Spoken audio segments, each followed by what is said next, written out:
forward innovation work in your organization, if you're really going to sink money and resources and time into doing that, you also have to realize that you have people in your organization who have to make it happen. And in order to do that, they're going to have to change ways of being and ways of doing things and things that they believe.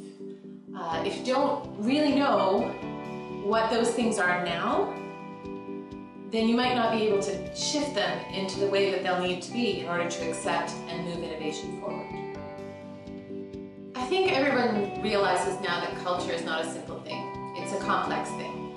And whenever you have a complex thing, a concept or a problem to be solved, one of the things that we've learned is that it's much better if you can visualize it. So using a tool that can visualize your culture becomes a major asset in order to change it. So given that culture is a complex thing, it's important to know two things. Your desired culture is really important, what you want your organization to be, but even more than that, it's important to know that what you actually live every day might be different than that. So understanding the difference between those things and mapping it is critical.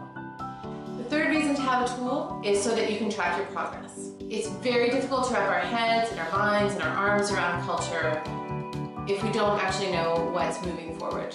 It takes a long time to shift a culture, so understanding how you're doing better, how you're struggling, is critical to actually making change happen. So this culture tool is built on a number of very strong points of view that we've developed over the last few years. The first of which is that mapping a culture is a collective activity. It shouldn't be done in some executive office by two people, but instead should be a sense-making activity for a number of people representing a whole organization. It is within those conversations that you have in mapping your tool where the gold comes out and your levers for change become apparent. So in addition to that, we also know, or we're taking a strong point of view that mapping the types of things about your culture that will move you forward toward innovative things is no longer an option. This is a must. So it's within this tool, we've made that part static. Everybody should be working on this.